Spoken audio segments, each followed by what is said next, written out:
অবৈধ প্রেম ভালোবাসা কতই না ভয়ানক এই হারাম রিলেশনশিপ।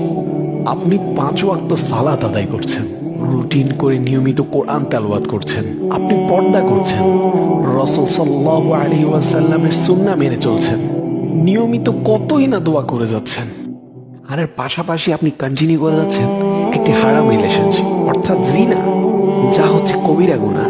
তওবা ছাড়া এর কোনো ক্ষমা নেই। স্বয়ং আল্লাহ তাআলা জিনার ব্যাপারে বলেছেন, আউযু বিল্লাহি মিনাশ শাইতানির রাজীম, লা তাকরাবুজ জিনা, তোমরা জিনার ধারে কাছেও যেও না। আর আমরা জিনার ধারে কাছে না, জিনার আষ্টে পৃষ্ঠে জড়িয়ে আছি। শেষ পর্যন্ত হারাম রিলেশনে থাকা মানুষটিকে জীবনসঙ্গী হিসেবে পাবেন কিনা তারও কোনো নিশ্চয়তা নেই। অধিকাংশ হারাম সম্পর্কের শেষ পরিণতি বিচ্ছেদ অথবা ধোঁকা, অথচ পাপগুলো আপনার আমলনামায় থেকেই যাবে। আবার অনেকেই ভাবে বিয়ের উদ্দেশ্যে হারাম সম্পর্কে জড়ালে কোনো গুনাহ হয় না। ভাই, হজ কিংবা কোরবানি করার নিয়তে কি চুরি ডাকাতি করা জায়েজ আছে? যদি এইটা জায়েজ না হয়, তাহলে তুমি কি করে ভাবো বিয়ের উদ্দেশ্যে হারাম সম্পর্কে জড়ানো জায়েজ হবে?